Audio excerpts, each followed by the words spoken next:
if this was an activist Supreme Court, they wouldn't have said there's no constitutional, they wouldn't have just said, rather, there's no constitutional right to abortion, which is obvious, and everyone knows it, and every good lawyer admits it. They would have said under equal protection, that's a life in the womb. You have to protect it from a mandatory federal level.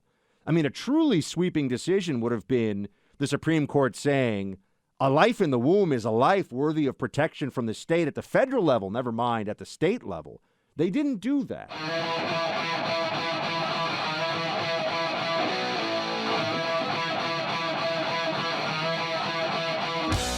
We're talking about the danger that is faced by Supreme Court justices, also the overwhelming amount of success that they have had, the conservative wing of the court, probably the most consequential in terms of Supreme Court rulings, maybe in many of our lives. I think that's fair to say, maybe in most of our lives. And as a result, the left wing has become very angry. And I just want to play two of these cuts. The person that is coming in for the most attack is Supreme Court Justice Clarence Thomas. And if you haven't heard both of these things, the first one is Lori Lightfoot. She is the awful mayor of Chicago. By the way, Citadel announced that they were leaving Chicago, big private equity hedge fund that has been based in Chicago for 30 years. They are relocating to Miami. The reason given was the failure of the city of Chicago to protect its people, which is the most basic responsibility of any mayor. Well, Lori Lightfoot was at a rally over the weekend, stepped on the stage, and had this to say. We had to bleep her out. I think you'll be able to hear the audio, but it is not an encouraging word being delivered towards Clarence Thomas. Listen. If you read Clarence Thomas' concurrence, he said, thank you, Clarence Thomas. You Clarence Thomas! He thinks we are going to stand idly by when they take our rights. So that is Lori Lightfoot. I want to play that one for everybody. Buck, I can't remember. You may be able to recall this.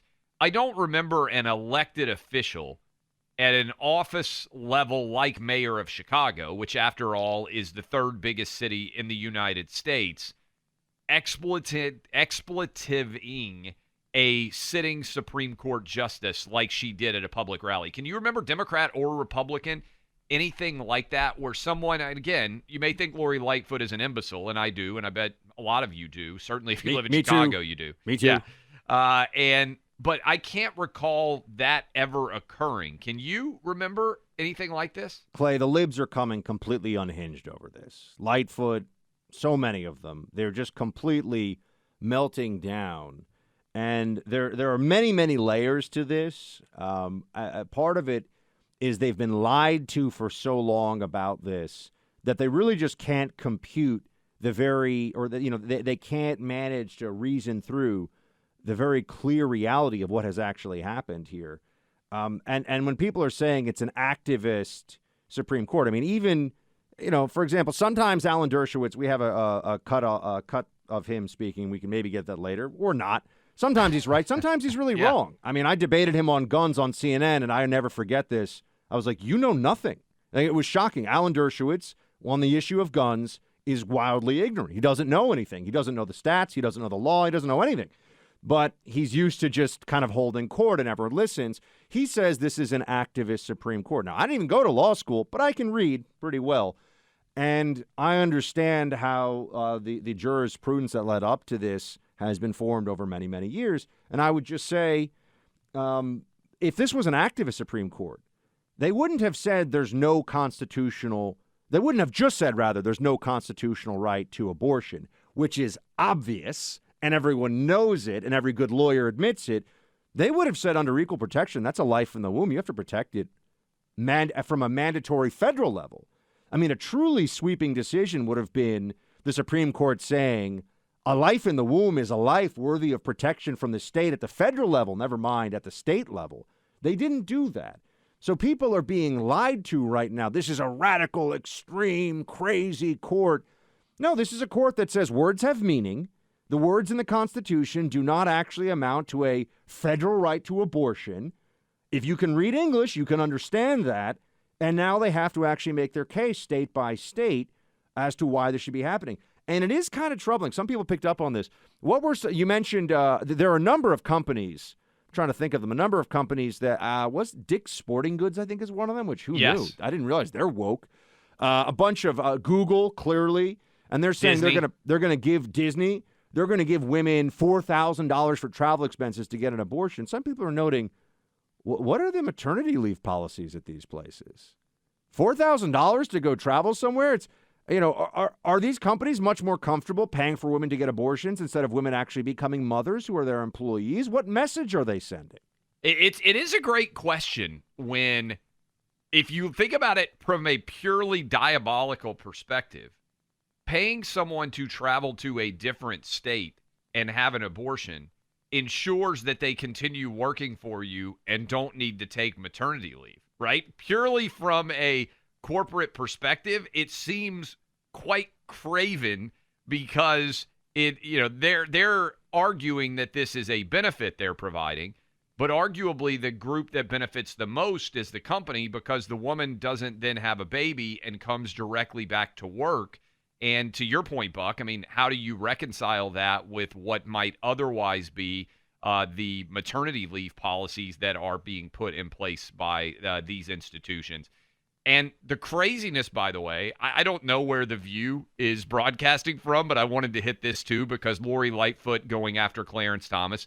It's probably not going to surprise you, Buck, or anybody out there listening, since The View is the dumbest outlet for media in the entire country, that Whoopi Goldberg had really significant thoughts on Clarence Thomas, and they were not particularly intelligent, but I just want you to hear Whoopi Goldberg is upset that Clarence Thomas has a white wife, and she wants everybody to know that somebody's going to be coming after their marriage. Listen. Well, you better hope that they don't come for you, Clarence, and say you should not be married to your wife who happens to be white, because they will move that. And you better hope that nobody says, well, you're not in the Constitution, you're back to being a quarter of a person. Because that's not going to work either. It was, there's so much wrong there that where do you even start? The cheering from her audience. It's the dumbest audience. It's not just the dumbest audience in television. I often think the View audience is the dumbest collection of human beings that you could find almost anywhere in the country. It's amazing that they pull them together with such regularity. They never groan, no matter how stupid the View hosts may be on any issue. And by the way, did you hear, since we're talking about the View, I don't want to spend too much time on this. Here is Anna Navarro, who's off. I don't think she's not a permanent host on the View, or is she? I can't keep up. Is she now? I don't know. She's question. on the View a lot as a host.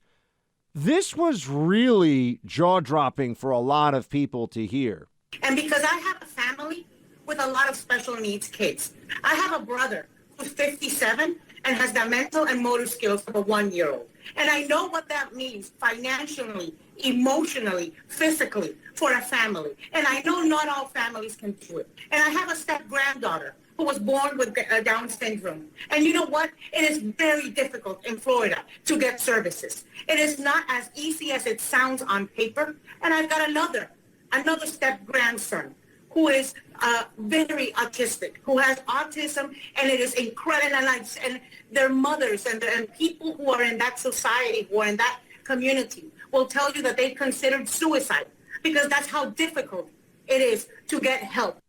Clay, here is a TV host with a substantial following who is making the case on TV. She says she has a brother who has special needs. Essentially, special needs people are too much of a burden on their own families, so there needs to be more access to abortion.